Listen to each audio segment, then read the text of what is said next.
currently playing in the background is a mix, I suppose, perhaps a YouTube video, and I believe it's called 1982 Chrome Maiden Grooves. And it is currently playing in my shower. Now, welcome to the first ever shower performance. The water is currently off. It's about to come on. As I'm giving this microphone another round of testing to see how it welcomes my voice. Now the channel, let me go walk around the corner here and take a look at it. The channel is Astro Funk Club. Uploaded 7 hours ago with 132 views. And I'll even give you the information about who is playing it. The descriptions of these are sometimes quite funny. This one says, let the hypnotic rhythms, smooth textures, and dreamy synths guide you through city skylines and digital sunsets, inspired by the sounds of Comtrue's, capital HOME, Time Cop 1983, FM 84, and more. Now, I recognize the last two, so I know that those are, in fact, credited synthwave bands. But this is from the channel Astro Funk Club. And I'm not sure. It says altered or synthetic content. It's got that tag on the YouTube video. Sound or visuals were significantly edited or digitally generated. So I'm getting recommendations like this in my feed. Basically, at a clip that's at a minimum of one per day. This is what it sounds with the fan on, by the way.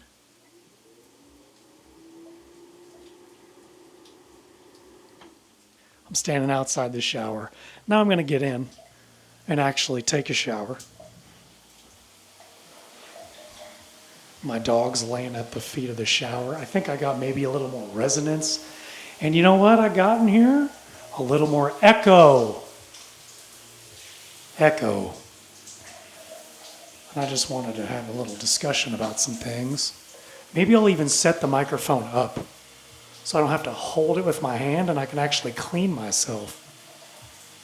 That's quite the idea. I don't know how that's going to come out, but we'll give it a try. Anyhow, I've been getting these things recommended to me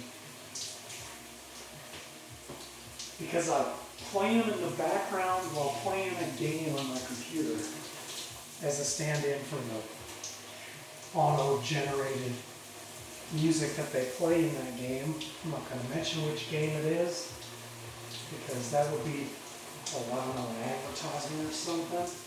Although this, I'm not sure if it is an advertisement. I suppose it is, because it is just someone's business where they have some sort of AI program and they say, make a mix that sounds like these four bands. Write a description, make a YouTube video, post on this date at this time, go. And then the program just does that. And the music is all just auto-generated. Synthwave style, but with no vocals because that might be a bit of a tell for someone. Because that uncanny valley still exists within the human mind. But they can still tell whether or not some audio of someone's voice is a bit manipulated.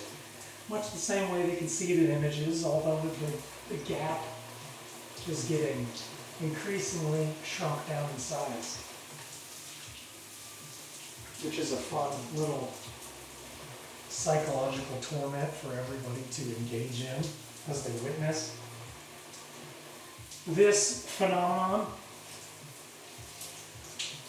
Now, I don't pay attention to these at all, and I do say that before then I was just playing basically albums of music that I listened to off of my iPod that I would connect and then basically play shuffle on my, I rock an iPod Nano, the little black one, It's like jokingly small, but at the same time, it holds maybe 2 gigabytes of music, which I like that because it forces me to filter in and filter things out. If I want to put something new on, I got to drop something off. And I have entire band's catalogs on there that I'm like, I want to return to this and experience this again. Because it's mostly my gym music, I'd say. That's primarily what I use it for. My gym and my workout music. And it's, as you might expect, a lot of metal music, as I am a man. And some of the sadness that is expressed in that is somehow motivating to me physically to push weight around. Strange mechanisms that work with that one. But I'm not going to mention any of the bands by name, though you might hear that I play just a bit, just a snippet at the beginning and the end. I mean, of course, I'm broadcasting it over CB radio to see if I get some sort of strike or whatnot, or someone says, hey, you can't broadcast that, it's on. Because it's citizens radio. So on the citizens radio, does anyone really own the music that gets broadcasted over it? Because the domain is the citizens. So I wondered how different that might be. So I play a song over Citizens Band Radio and just see what it might be. But as the story goes on the internet and such, you can't just put a song on there. Even if it is some regurgitated version by way of an AI mix that has a general input structure that allows it to play its, hour-long playlist. I've seen the longest one I've seen is 7 hours. Then I'm pretty sure that's all AI generated. I don't think there's a guy in the studio going, yep, and I'll add this in, yep, and add that.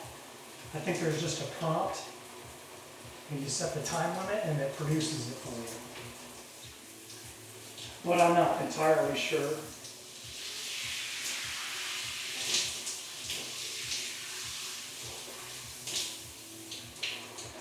Trying to get some water into my hair, which is kept nice and long currently. Though it is a sad affair and a sad state that it is thinning as I age. However, I do as the great general did, as the most famous general first set foot on these plains. And in protection of my hair against this summer heat, I put in my homemade cinnamon oil. The oil of the cinnamon stick. Cinnamon bush. Is it a tree? I don't even know. It definitely doesn't grow in Montana. So I have been starting making a new oil. We got these nice, they say they're invasive plants, but hey, I'm an invasive person here too myself to some people, so, and who isn't? Who hasn't set a foot on this land and said they are being invasive? It's just a matter of whether or not what they're bringing to the table is good or not. Or is it? Because some groups have been here for a long time, and it seems they only bring harm and mayhem by and large. Anyhow, that's a discussion for another day. What I'm talking about is a plant, not a person. And the plant is known as the Russian olive. Now it's widespread across North America, and it's also widespread across parts of Asia, which makes it an interesting breed. Because though while it does produce fruit that is in the appearance of an olive, though quite smaller, that olive certainly does not produce an oil.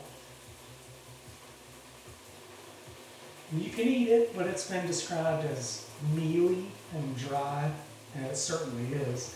Though it's got a pungent smell to it, and I mean pungent in a good way, because it is sweet smelling and quite nice, as are the flowers. And I've been taking that with just a touch of sage as well, because the sage out here is, well, it'll get you talking about things such as Tiresias and seers and prophets. It's that kind of sage, if you catch my drift. And that sage has a real nice aroma. And I'm making an oil with that as well. And I use this largely to protect my hair out here in the summer heat, but also just, it's also very dry out here. Described by that most famous general as not being a desert, though certainly shares some characteristics. It wasn't not the desert of the Sahara or the Arizona, though it is dry. As lush as a dry place can be. Could you imagine? Almost like an oasis, a high plateau oasis. The problem most people have when they get to these parts is they're not used to seeing as far as the eye will allow. If they're a city folk, then they're used to the buildings and the signage, which shifts their gaze to the closer and eventually goes deep and deep within. But out here, the distances are so wide and so vast that it actually opens the mind, or maybe it opens the mind's eye. And that ability to look inward is also a very open experience. Some people struggle with this because it can tend to lead to some difficulties. Same could be said of those who reside in places such as Alaska or large swaths of the, as I mentioned before, Arizona desert, that Nevada, that big old Sierra, where oasis is harder to find. And out here, it's basically an entire oasis. But anyhow, I just wanted to see if this music was going to pick up and what this audio recording was going to sound like, given the resonance of a shower space with water running while I go ahead and continue cleaning myself off. You can just imagine that if you'd like to. I'm looking for a good microphone and a good setup, and maybe even a nice YouTube channel that would not demonetize me for having that music on in the background. Even if it is AI generated, I don't care, because you're not mentioned to pay attention to that. I'll use my own voice, though I think some people might find my pauses to be a bit frightening. People are often afraid. They give pause when they hear a pause, if you know what I mean. In that they are a reflection of the pause. And when things are stopping, they're basically being asked in that moment, they believe, whether or not they are the one who is capable to move things forward. And largely, most people are not capable of moving things forward. Now, I have practiced perhaps the inverse of that skill, which is to move things forward. And that is, I have honed the skill of maintaining the pause and maintaining silence, so much so that it might even force the other to attempt to move forward, to, say, meet me or match me at an ideal level. And a lot of them run from the experience. A lot of them are very aggressive towards being proposed such a way. But this all takes place in the matter of subtext, so it's difficult to describe the scenario. Although other writers and other speakers about the Western man, particularly the American cowboy, have been known for their ability to withhold their tongue for a certain amount of time, so as to do as I just described. Now, it might come across as judgmental. It might even come across as aggressive or passive-aggressive. Though it's largely just a big old game of waiting for the strongest story to arrive and tell itself. And it's in these times of great silence that you're attempting to fill, and you're filling it with things that aren't satisfying anymore. Perhaps you find that. Perhaps you find the games you play, the results they produce, the movies you watch, the results they produce, the people in your life, the results that they produce, and how there's some sort of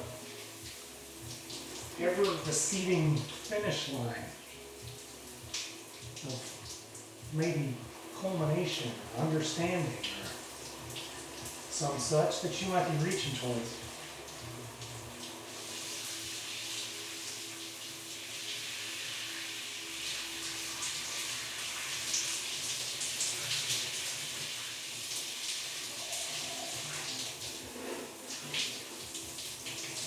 Now, this scenario happens to us all, and I describe something that happens within myself, surely.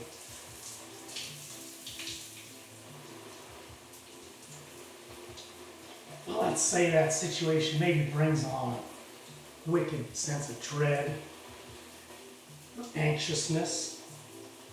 I suppose, personally, my antidote to that is to embrace an anxiousness for a time, and then set it aside for a bit of an exercise in the memory, which is why I choose to recite it. Not just to learn and consider, but to actually speak out loud. And even sometimes in Latin, or even sometimes when I really don't know what I'm saying, I'll pull out a book of Icelandic poetry and begin to fathom what the words might be saying. There is a work that I have not yet begun to more seriously approach, that maybe I will in the future, being as I mentioned my hair earlier, and I'm thinking sometimes about the most famous general, but I'm also thinking about sometimes that wizard man who wrote those books.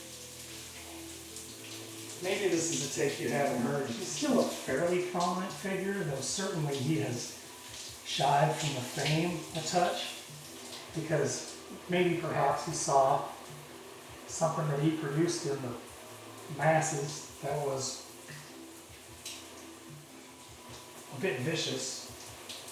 And he probably wanted to point his spear in maybe a certain direction to cast his bolts of wizardry and writing to compel a certain audience to perform a certain action as if under a spell,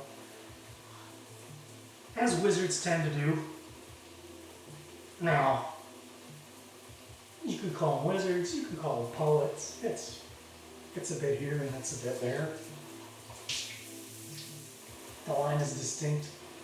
And one is a bit more magical, but the other is becoming increasingly rare. But certainly this man is a wizard and a poet. I'm talking about George R.R. Martin and those books that he wrote about 7 kingdoms, which is a nice story for a man to write. Transfix a nation, transfix, I'd say the Western world. Not so sure how far that reached into the Eastern or Middle Eastern landscapes for African, though perhaps. I did hear the series described as "What is this white person shit?" by a black man. And that is, well, it's fairly on the point, because there are themes discussed within which are done in a rather poetic way, but, you know, turn it into an HBO show or whatever, and you get all of the seedy, nasty visual representation. What would you call it? Flourishes? I don't know, that's not a good word. That makes it sound too nice. It's a bit gross at times. But still, I'd say fairly well done for a show. But it motivated a certain type. And I think about the culmination and how many people didn't really care for the last few seasons of that show. And the question is whether or not these were the intended messages, the intended narrative be brought forth by the writer, George R.R. Martin, or perhaps it was an opportunity for Tim to hedge against a negative reaction and then put forth the changed reaction as the final books do indeed come out, or maybe even the last couple of seasons are rewritten and reformed or some such, or if it's just left as is and recedes into the memory. That is, fades a bit and changes. Because I didn't think the last few seasons were all that bad, because I thought this is where they're being most blunt about what the narrative is. Previous 6, 7 seasons or whatever before the last one was basically a tease, get you in the mindset, get you in the mode, and now we'll let you know what we really think about you as a population that consumes this. And I think about the scenes. I believe the final scene was where a certain cast of maybe third-tier characters, second-tier, third-tier characters were picking up roles. They were picking up roles in a council, and they were referring to each other by their council title. Now, at this point, the throne no longer exists. And that essentially is the message. The throne has been burned away. There is no such thing as a king. Right? You hear the term patriarchy, you go, well, that doesn't exist here. People say that it does, but there's no singular central role. There's no singular central guy with a name that is attached to the title that holds that position. And so now what are all it's up to the Council of 8 or whatever. Now you might consider me talking about 12 primary deities in the Roman and the Greek pantheon as being considered to be equal, but they are anything but. As there is both that and the king. This is essentially the American model of government. But what does it do necessarily is it limits the power of the king. We call him the president. There's other general systems in place which operate similarly. Now there are certain ideas that there should be not a king at all. And increasingly American politics seems to be pushing towards that idea as they chalk up increasingly clownish figureheads such as Barack Obama, an Indian man with Middle Eastern origin, who is a prominent name of a connected quote-unquote terror group in the early 2000s. Think of that, September 2001, only 7 years later, Barack Obama was invited to be the figurehead. If that is not by design, I say it is. It's by a comedic writer, that's certainly who it's by. And following on from there, you've got a senile man in Biden, and then you've got an absolute clown in Donald Trump. Paints his face in clown makeup. But he's got the hair color at least, so it's important that that hair color is seen as looking like from a clown, because that's part of the story of Game of Thrones now, isn't it? In the beginning, what they got everyone enticed with in the book goes, oh, wait a second, the pregnancy is illegitimate, and it's quite obvious because the king had a bunch of dark-haired children. And then the one time that he had a child, that line had a child, was with a woman with blonde hair, and that child was blonde. And this is essentially the Cersei Lannister character's claim to the throne, that her seed is stronger than his.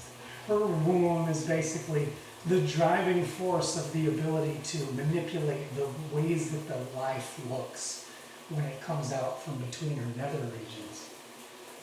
When the historical writings say that is not such for any Baratheon, nor has it ever been. So the question is it a change of times, or is it a usurping of the throne by a woman above a man? Because that would be Cersei's claim and her connivings to have him essentially killed off, which she does, and she basically becomes the de facto leader, with her son as a puppet for her designs. Now, right away, as the tragic hero, the one who discovers the tale, as being more than a little bit suspect, is the one who was attacked by said horrible union, the incestual relationship between that queen and her brother. Now, you know this story and you know the characters, but again, can you listen to the story and hear the roles? Because the end of the story is saying, don't listen to what their names are and be, wow, oh, that actress, or that Cersei Lannister, or that Joffrey Baratheon. Man, I hate those characters. You're a fucking idiot.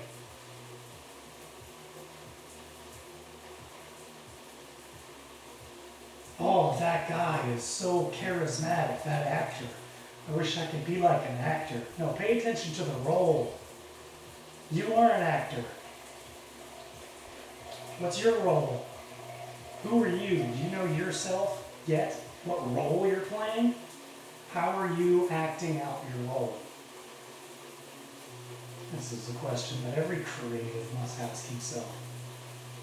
Because in acting a role, you might find some aspects of yourself that ring more true because you played around with the idea actively.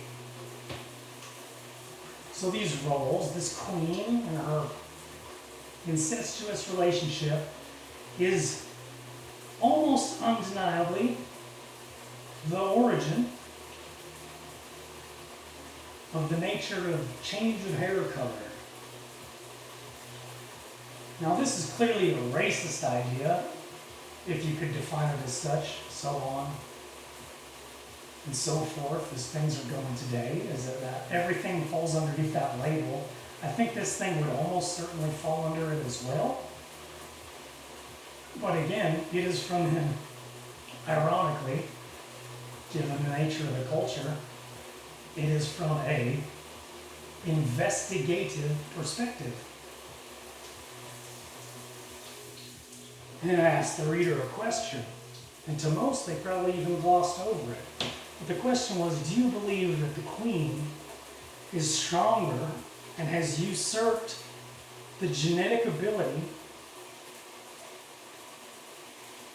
to make the world in her image by its figurehead, the king?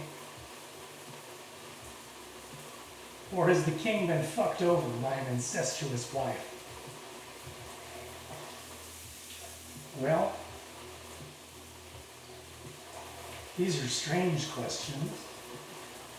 Maybe you have an answer. Maybe you watch the show again and you consider that opposite side. That maybe she wasn't lying. She maybe, you know what? She actually hated the sexual act so much.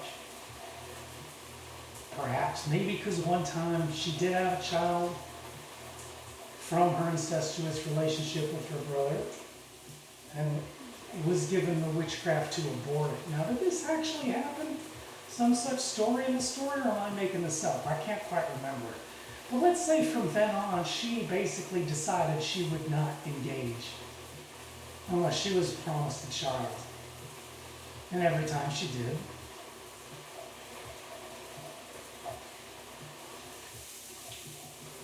even if it was with Robert Baratheon, even if he was the seed bearer. Because of her first relationship and her denial of that child through witchcraft, that every seed to follow on was as if born of her incestuous relationship with her brother. Almost like it was a curse that she could not wash off. So even though she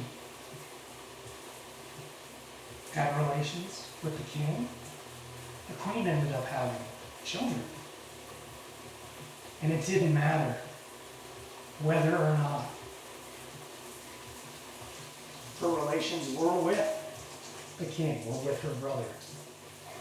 Because to the population, to the masses, and based on all their beliefs about the entire world that they see, that the king, without even having to read the book that Ned reads, all the people already know this, the crowd and their chants are aware that the seed of the king is strong, and a blonde child from a Baratheon can only be the doings of incestuous relations between the queen and her brother.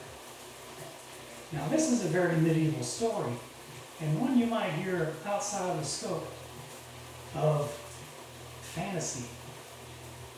But then they add in dragons, and they give the characters names, and they put them in costumes, and they give you CGI. And you actually don't think about the nature of the question being asked. Is where is the modern society? Where is the society in which you reside? Because you are not a steel smith. You are not a horse worker. You are not a, if you're a farmer, you're a heavily automized. And if you're a general member of the populace, you're heavily atomized. And it's divided into smaller and smaller bubbles, into infinity. Here's another quick thing. See if these words, when they're spoken out loud, drop the price of cryptocurrency. People say that Bitcoin is uninflatable. But to anyone who knows basic math, because there's only a certain amount of Bitcoin, so they can never print more as they do with money, as they do with cash, as they like to say. But all you have to do with a digital asset is make it smaller. And the value of the smaller and smaller pieces will rise. So instead of printing to infinity, which actually takes resources, you can just divide to infinity. You can just push the decimal point further and further to the left. That is to say, further and further into the future. That is to say, it is no different in concept and in practice than inflationary. I wonder when that nugget of wisdom reaches the masses, what the price of Bitcoin will plummet to. Because that is a major marketing tool used to sell the currency. And I own a good portion of it. Well, a portion enough for myself, so when I am proved right in this, if I am, it will hurt me so much so that I will experience in full the lesson. Now, I don't know of too many other people who buy an asset hoping that it will devalue. They will watch the life and they will watch the vibrancy of that asset diminish while it exists on their handheld device. It's an interesting strategy, but one I have employed, mostly because I believe that it will give me wisdom. And maybe even perhaps what I'm saying isn't some sort of true, at least in the short term, being as while I draw breath. Now, to get off of that topic, because I don't want to go down too much the modern road, I tend to veer into that territory. I have been talking a lot about Game of Thrones, but I'm trying to describe the idea, really, that was being asked and what people thought about it. Because I'll get back to the question of my hair. I've cinnamon oil been putting in it. Is I have the hair of the Father. Though I am not alone, and others in my family have the hair of the Mother.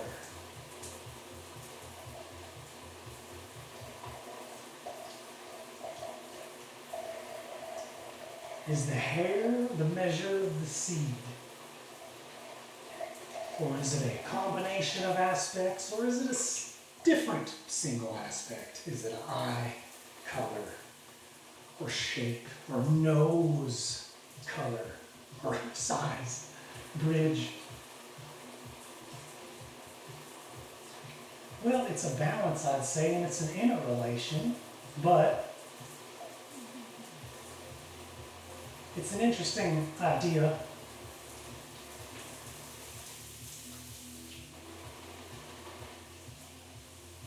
There was a great hero, and I only speak about him using the greatest deal of respect, though I will put the story and its subtext in modern terms, because some things need saying as such. And that great hero, and I'll speak about him while underwater, is Perseus. And that hero made a claim that he was the seed of the king. The king being Jove. And being that seed, he owed the defense of his mother. Because how could he be the son of the King Almighty if the king did not have relations with that woman? Now the story is off-putting to those of the modern age because he came down in a golden rain to her lap. Now this, if you gave it a forgive me, again, great hero, that is he with the winged helmet and the sword which cut the head of the snake-haired Gorgon. But this is to be saying in modern parlance.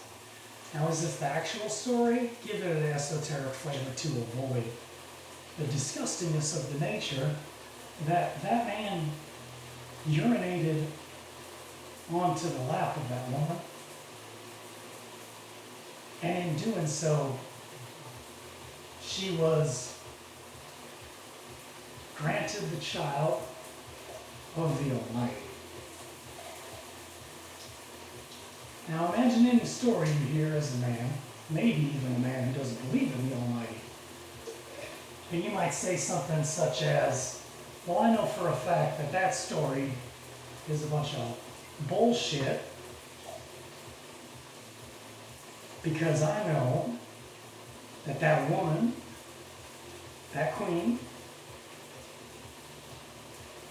could not have had relations with the Almighty because the Almighty doesn't exist. And here's what actually happened. Here's the intrigue. Pass it along to your fellow man. That woman was a dirty birdie. And it was her husband's brother who performed all nature of extra marital circle inclinements towards. And the story spreads, and someone says, yeah, I heard she likes to get peed on too. And you can see how some things in a gross, deprived population could spread such stories. Now imagine this sort of story was spread about your own mother. Do you believe that the seed of the Almighty is strong? Or do you believe in the debauchery of your father's brother? In your own mother? Well, the great hero goes away for a time and becomes a fisherman which is why this story should be told underwater. And he learns to catch all manner of slimy, slithery beings. And those become his enemies in the myth and in life. Because in catching, he knows his limits. He knows when not to say the bad word about his mother. And instead he offers up the glorious word of the Almighty. And maybe the Almighty's intentions was to bring down a great hero because there was a horrible beast in the land. And that horrible beast sprouted snakes from her head.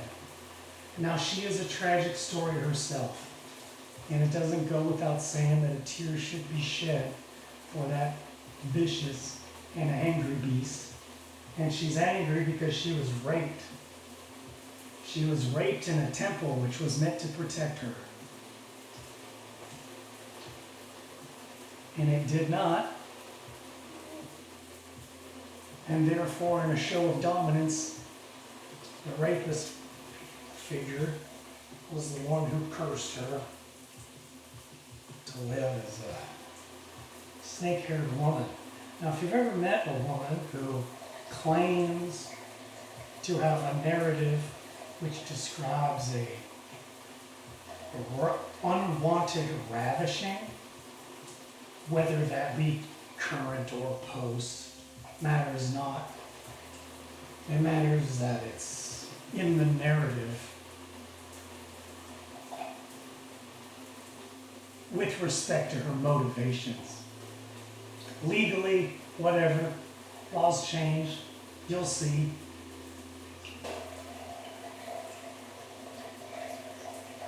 So she had a bad experience.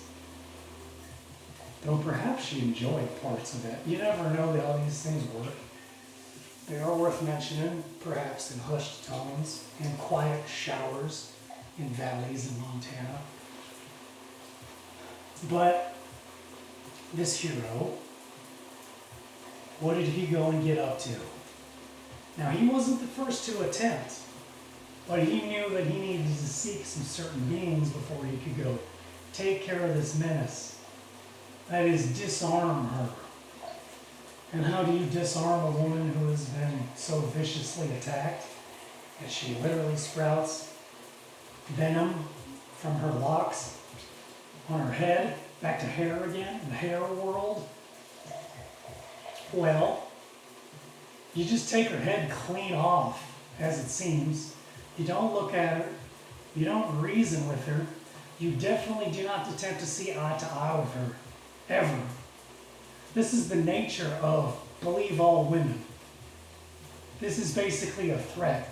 This is, if you don't go along with what I am saying, by hook or by crook, by actual law or by some form of wicked social shame, which will be imposed on all, I will turn you to stone.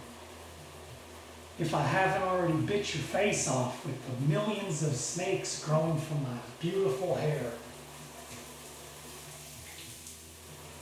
Because fuck you. If you were in that position, you'd have ravished me too. Because you're a man or whatever. Now, being as that might have some sort of truth, the head of that individual almost certainly must necessarily be ultimately severed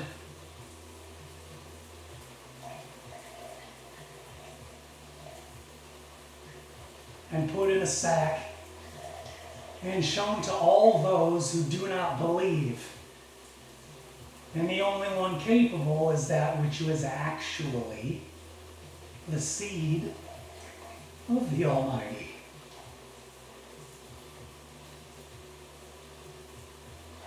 Now, which heroes came and made claims as such, or were given equal titles or equal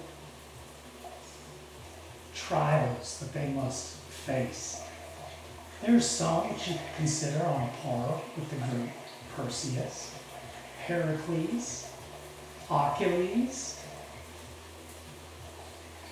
even to some, and maybe perhaps lesser extent, Hector, as he represents a type. Aeneas, Theseus, Alexander,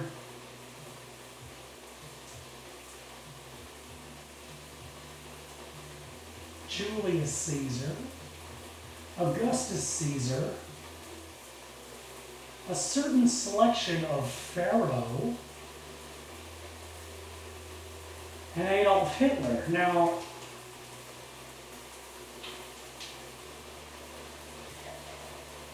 it just goes to show that legend has a way of living itself out longer than the actual physical form does. Now, there are other characters of equal renown, as I just mentioned a few. Now, do I put that figure on that par? Well, it seems to be that people certainly want to, as he is discussed with a rapidity that is frustrating and at times annoying. Even my mentioning of his name alongside those others it's meant to be a joke, but some will gravitate towards that in a sense of sadness or a sense of deep feeling, and it's something to be made note of. It's all I'll mention. And go further. This is the stream that I am attempting to get automatically reduced in popularity before it even gets started, if that can be said. Maybe it's to give me something to blame for why these audio tests never really reached a mass audience, or maybe it's because of the nature of the words, or perhaps just the nature of my pausing and general mannerisms. Each of those can be true in a way. Though if these words do reach ears and they receive adoration, I assume they will also reach equivalent distaste, disgust, anger, aggression, the counter to antagonism. If I am lucky, I suppose fame's gaze will avert my presence, and anything that I say herein will be regarded as insignificant and should be met with a level of indifference. I too agree with that sentiment.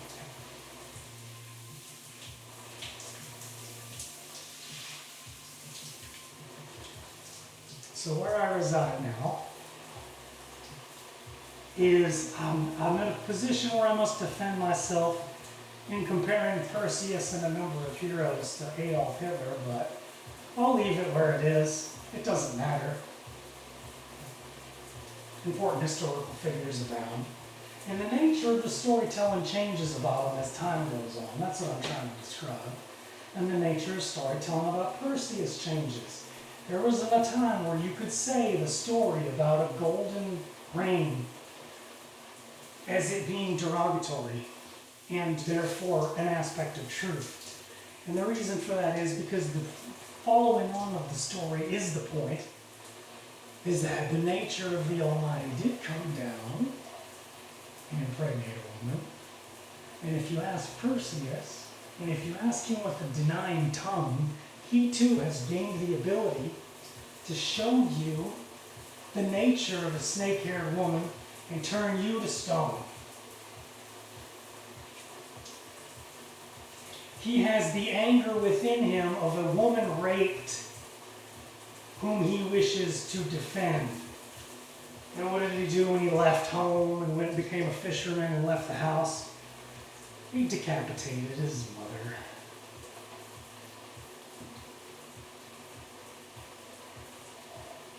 Because he didn't give her the ability for her to protect herself against her uncle or against herself. Now Perseus, for achieving this glory and attaining this prize, wanted to be able to test it out, and this is where he tested out against another great villain, that giant, again, watery beast, who was holding the daughter of the empire of Ethiopia. Now we get into another interesting aspect. Ethiopia, isn't that a bunch of black people? Ethiopia, don't a bunch of Jews live there? Ethiopia, is that one of the fast runners, or is that Kenya? Well, Ethiopia once was inhabited by a different type as well, and that's changed over time. So the answer to that basically remains, what's the current narrative? What's the current understanding of the history? What's the current understanding of the nature of dividing lines between types during the year of Perseus? What year was that? Does it exist at all? Does it exist only in the memory? Now, I love these things that can't be quantified and mathematized because they provide a nice experiment. Because her name was Andromeda, and she even has an entire galaxy named after her. Why? Because galaxies largely, unlike our own, are mostly unknown, and her element remains shrouded in a mystery of time, and only held by those with memory. And perhaps maybe even that is the necessity of existence itself, is to attempt to answer the question of what was the origins of Andromeda. And maybe that is even the central question which will help in a conflict between the galaxy and the Andromeda. That is the Milky Way.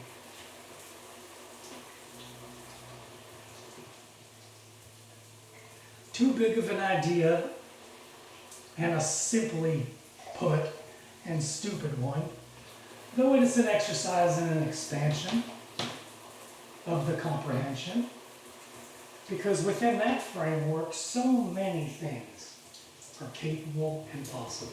But it's a strenuous exercise, and one that might even cause a certain amount of fear.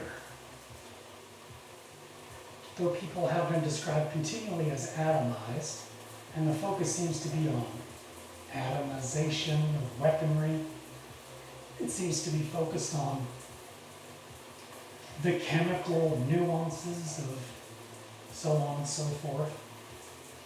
That the world is getting infinitely bigger outward as it is inward.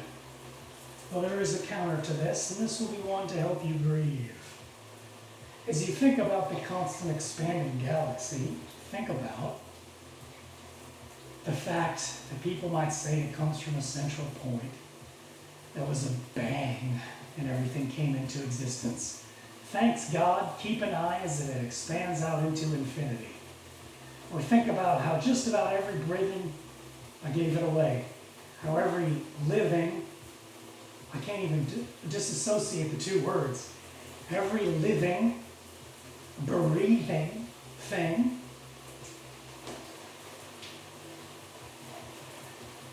is both living and breathing simultaneously, being that the nature of the universe itself is to expand. And if you measure a galaxy and its distance from us, and your begin point is when you figured out when to measure that, only a couple thousand, maybe a couple hundred years ago. And your end point is now, but that is a relatively short amount of time. And while during that time it has moved in a certain direction, that does not negate the fact that if you expand the experiment out to a larger time frame, it is very possible that it moves in the inverse direction. That is to say, it is currently breathing out And in the future, it will be breathing in, and things will be coming closer. And in those times, people may say, we are approaching the singularity, because we are not an infinite expansion, we are an infinite closing in on oneself. And the claustrophobia will rise. But not if you remember that after an inhale, you require an exhale. Is that such a horrible thing? To live and to bring air into your body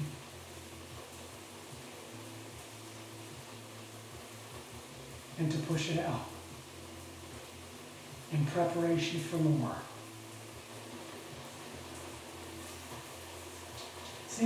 People are forgetting to breathe. Maybe they're practicing to hold their breaths because they're going underwater or underground. Or maybe they're practicing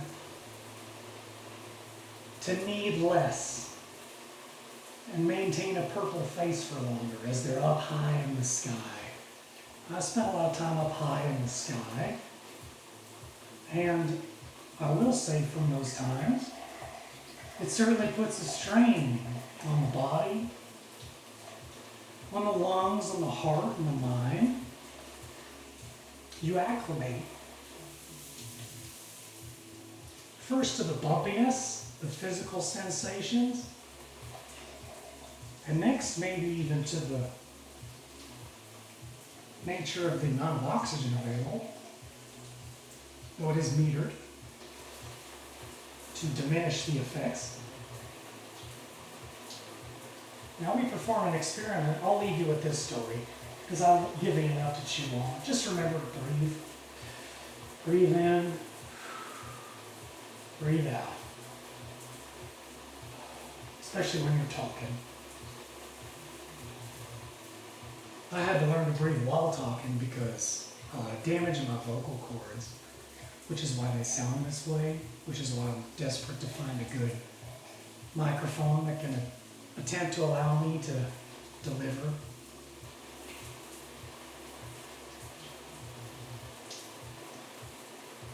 Now, I was a wily character, and I pushed the bonds beyond that which are recommended a few times. I became a bit of an explorer. And when I got my assignment to the military, much like the most famous general who first set foot on these plains, I did not care for the assignment because it felt as if exile. And that is what the military will seem to you if you join. This is not an anti-military. There are certain types that need to join. But there are certain types that need to join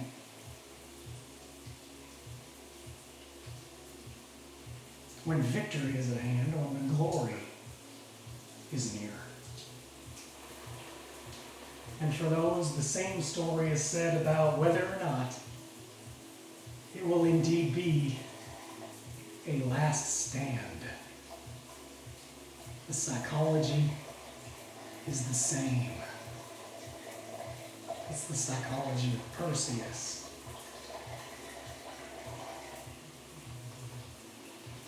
And you will be granted in that the glory of Andromeda to take as wife. Many people don't know that the great general, the most famous general who first set foot on these plains, died in his famous last stand, and that his wife went on for many years and defended his honor. Now, I've given him the tag, and I attempted to do so esoterically, of having a story that was resembling that of Narcissus. Though it is a warrior story, because it is a warrior who understands the interplay of men and women, and the lengths to which you must prescribe yourself to a narrative so that you can defend someone such as a defiled mother and hold her in repute.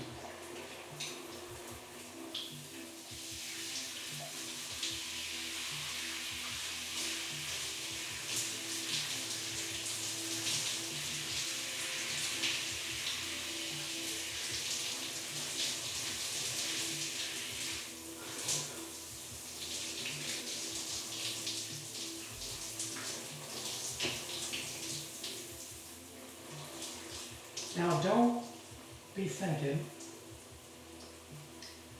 that you're ready to just jump off and be Perseus and go slaying right away. Because even he had to consult the 3 gray mothers.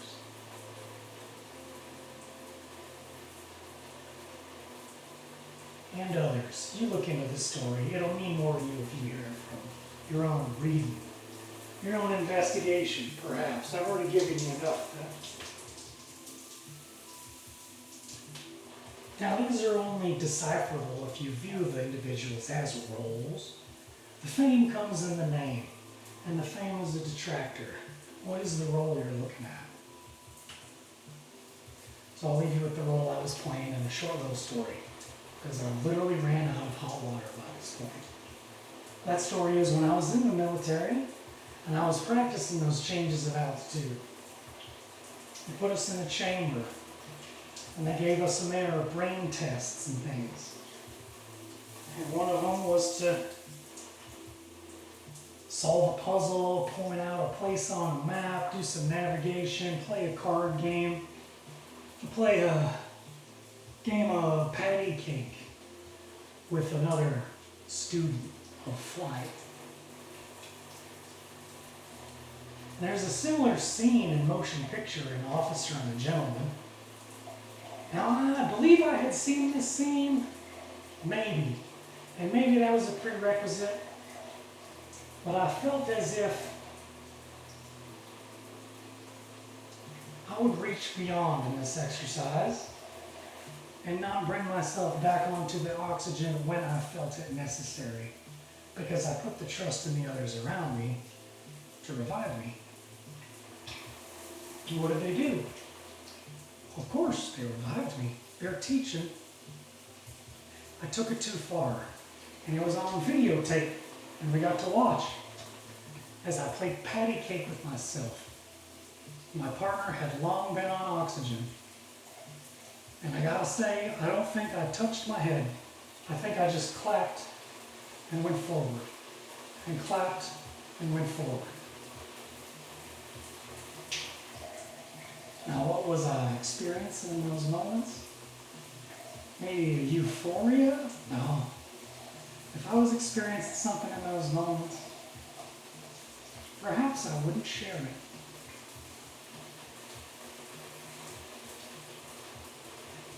Perhaps I already have.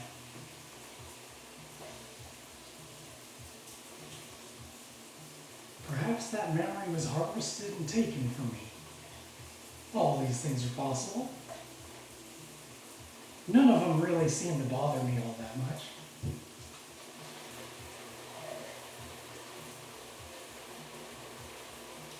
But it was an enjoyable experiment, because I witnessed all those around me who saw in me the nature of his design.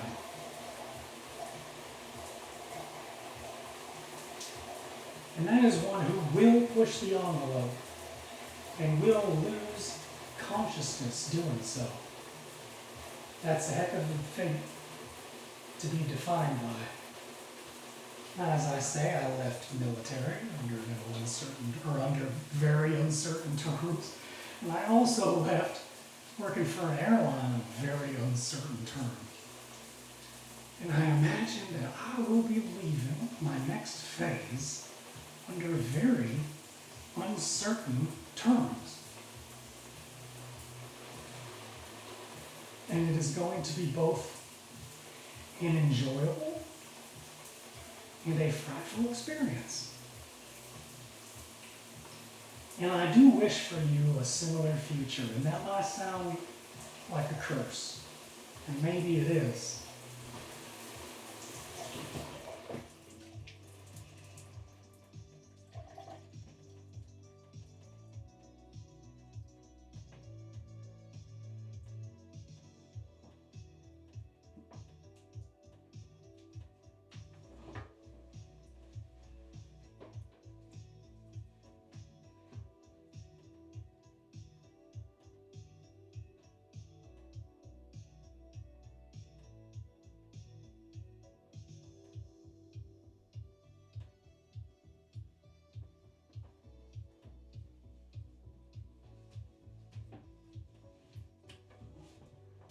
Yo, I'm sorry, I mentioned curse.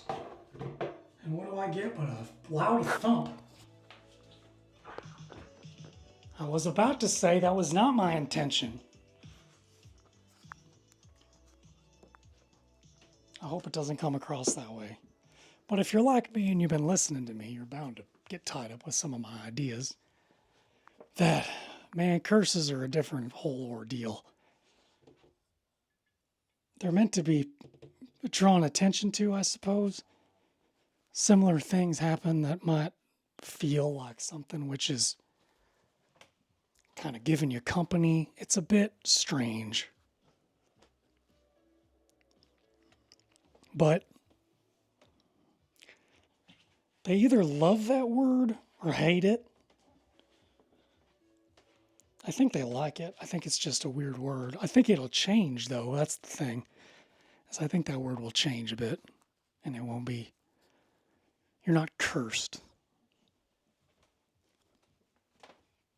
Though there is an ethereal nature which reaches out to some. And maybe you're getting some of that. The easiest thing for me to do to check on anything in this place is see what my dogs are up to. Because they are sleeping soundly. The thing about dogs is they sniff out that kind of stuff and they'll alert you to it. Cats have a similar function. I've actually been thinking about getting a cat, which I only had designs of when I was very young.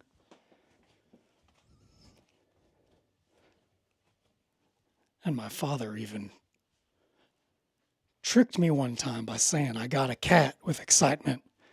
And as a child, I misconstrued that as, holy crap, we got a cat as a pet in the house? Because my best friend had a cat. Those are the cats I've spent time with. But my old man, he hates cats. And he took one as a trophy. And by I mean cat, I mean mountain lion. That type of cat. That type of feline. And I am looking at it currently because that thing is a sight to behold. It's biting into the neck of a ram on a giant platform suspended in the middle of a very large room. Just put that in your mind. And I won't describe the other interior, but it's similarly striking.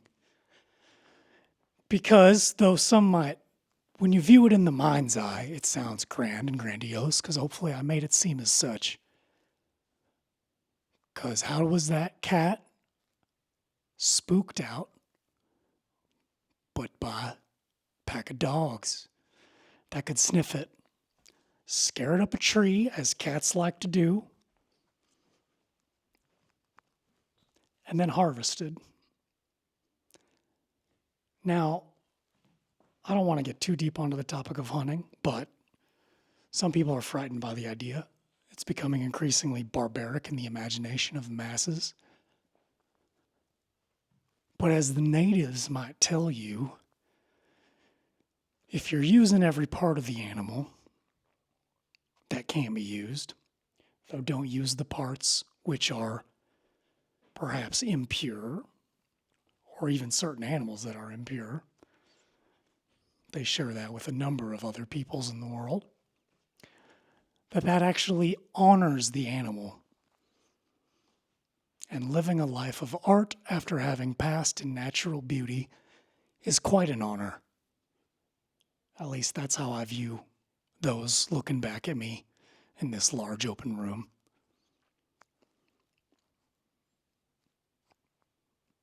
Taxidermy is art. Because art means skill, essentially, etymologically. Art, I had the discussion about whether or not something is art or not is a fun one, because it is basically just describing whether or not you believe something took a certain level of skill for you to consider it above that threshold. So everybody's opinions are different, and they'd say this doesn't take skill. To that I would say go stand out in the woods for days, sitting in a tree, and try and point your cursor on something far away and take into consideration the wind. And I'm describing the act of hunting. It's fairly prevalent in Roman and Greek texts, and it's fairly prevalent at least in the recent, semi-recent past, though increasingly people eat burgers without even thinking about the shape of the animal from which it comes, or the shape of that animal's eye. Heifer eyed, go back and listen to that one if you haven't already.